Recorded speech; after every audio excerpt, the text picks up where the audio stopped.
Tom Anderson is a filmmaker who has worked on many different projects and is skilled at fulfilling different roles. He has a particular passion for music videos, having shot and directed more than his fair share. Tom was kind enough to join us in the studio and answer a few questions for pro tips about how bands can prepare for shooting their music video.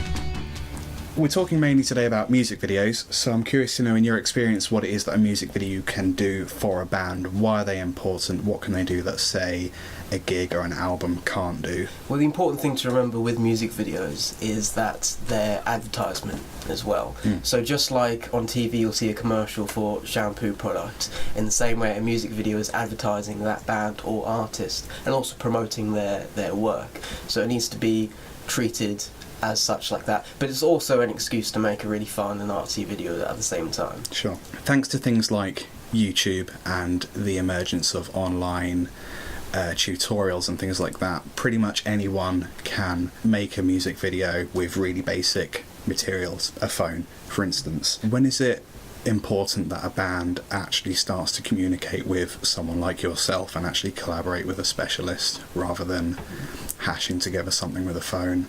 The good thing about today is that technology is so good, and even when you have a phone in your pocket, you have an HD camera, which you can make reasonably good images from that. But there's a time in sort of every band or artist's career that they do need to take the plunge and go for something that's a little bit more professional and polished looking. And what I would say to up-and-coming bands is have something made already. Have like a really, really good EP where you might just have a handful of songs, but put all of your energy and all of your soul into those songs, make them as good as you can. So then when you release that and you create a video along the side of it, then it's going to look much better for you, people can take you more seriously, and it's going to be a better representation of your work.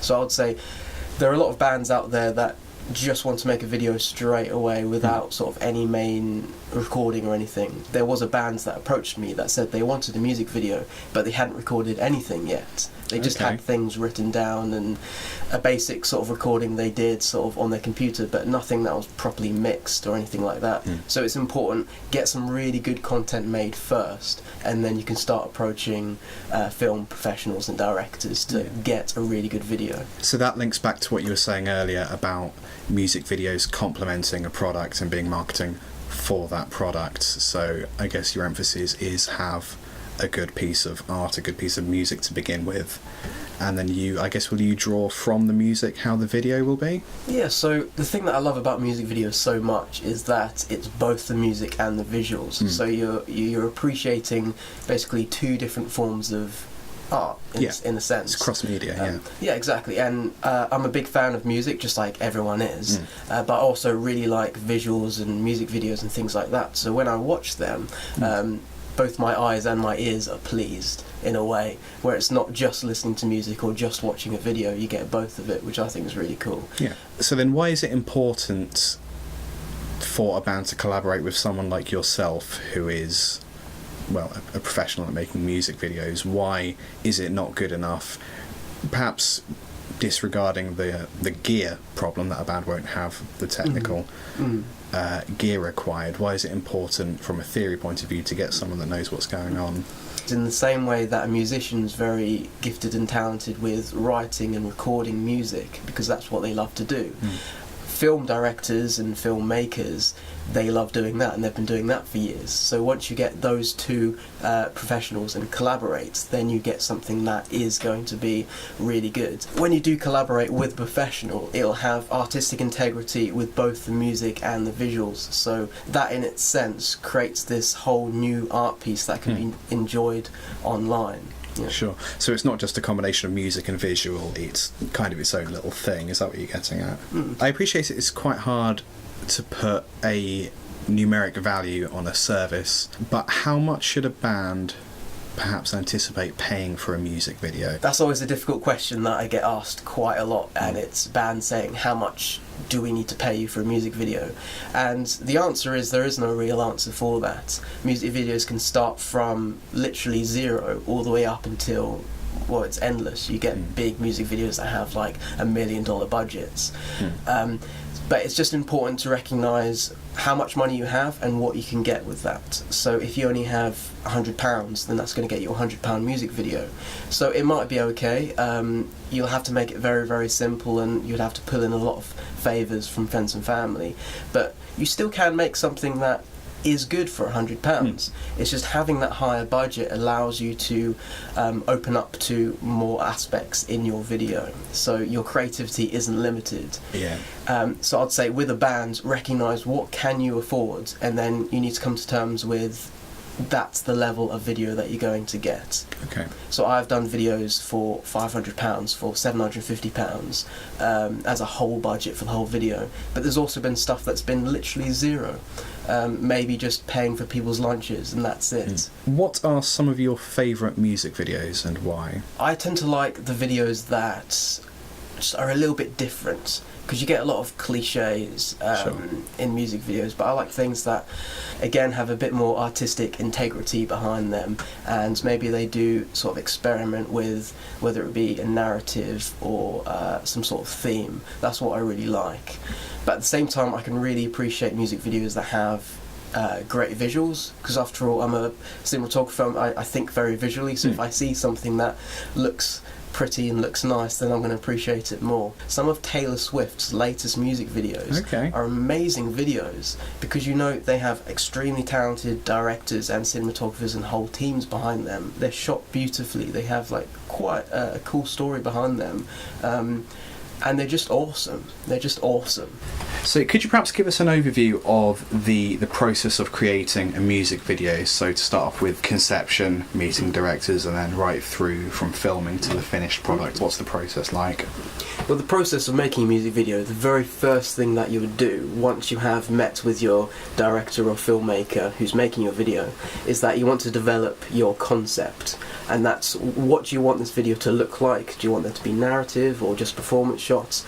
And these ideas tend to come from both the band and the director, and they'll collaborate to make something that everyone agrees upon. Then from that you'll start organising the shoots, which is my least favourite part of the shoots, but same as lots of other people, which is getting a good producer is actually quite beneficial there. And you would basically plan all of your different things that you would need, the shoot days, what equipment you would need, any extras, stuff like that. And then you finally do get to shoot the video, which tends to be about 2 to 3 days for a music video. And then after that it will be in post-production for a couple weeks, where it gets edited a few times and then colour graded, and then final delivery. So what makes for a fun experience for you? What can bands do to make it easier on the film crew? Number one thing is make sure everyone turns up on time. Because music videos, they have a very short turnaround, very quick shooting schedule, so you need everyone to be on time, just so you can get through everything. And the other thing is, I'll give you an example of what a band has actually done to me in the past, where we've filmed and edited the whole music video, and right when I just finished editing this whole piece together, they had remixed the song and restructured it, so they would just at the end they added in another chorus, which completely threw off my edit, and then that put me back into the post-production phase for another few days, and that really threw me off. So definitely, once the video is shot, actually, before the video is shot, before you even go into production, you need to have a mixed final song that the structure's not going to stay the same, it's going to be the exact same timing, because otherwise that's really going to throw off your director. Sure. And again, it loops back to what we were saying about having a finished product before you even begin. Yeah, definitely. Yeah. So what are some irritating mistakes that you see occur in music videos, perhaps stuff you've done yourself,